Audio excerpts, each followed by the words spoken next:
Il y a peu, je me suis rendu compte que mes filles restaient assez peu de temps concentrées sur une activité. Je mettais cela sur le compte de la génération zapping, où passer d'une activité à une autre était devenu tellement facile avec les nouvelles technologies. Mais quand j'ai pris un peu de recul sur la situation, j'ai dû me rendre à l'évidence. Moi aussi, j'avais tendance à zapper à longueur de journée. Mais quoi de plus normal ? Quoi de plus normal d'avoir tendance à la déconcentration quand on reçoit quasiment 5 notifications par heure dans une journée grâce à nos chers smartphones ? En allant encore plus loin dans l'analyse, je remarquais que j'interrompais moi-même très souvent les filles. Quand elles jouent, je les appelle en leur demandant de débarrasser leur petit déjeuner.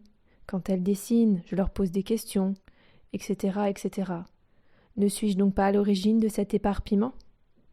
J'ai voulu en avoir le cœur net, et j'ai décidé de tout faire pour que les filles évoluent dans un environnement propice à la concentration. Je ne parle pas de la concentration scolaire, même si tout est lié. Je parle de concentration dans le jeu.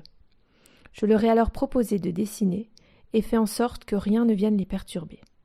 Je ne leur ai pas parlé, je n'ai pas fait 36 000 allers-retours à côté d'elles comme à mon habitude. Bref, je suis restée calme et discrète. J'ai également fait quelque chose de nouveau.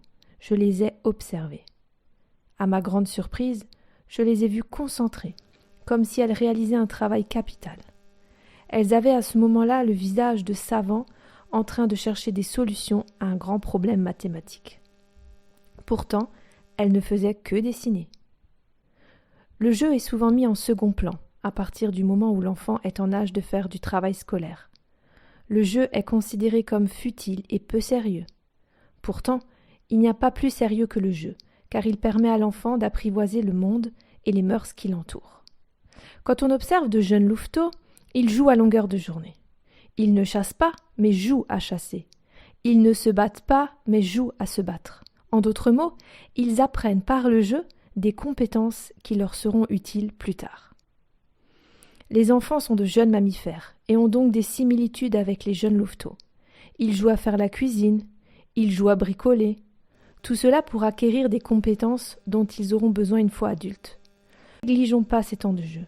Ne les voyons pas comme des futilités, car beaucoup de choses se jouent à ce moment précis.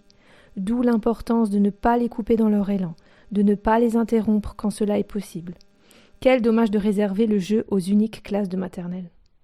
Je vous conseille d'observer vos enfants quand ils jouent. Vous seriez surpris de voir à quel point ils exécutent des tâches avec le plus grand sérieux.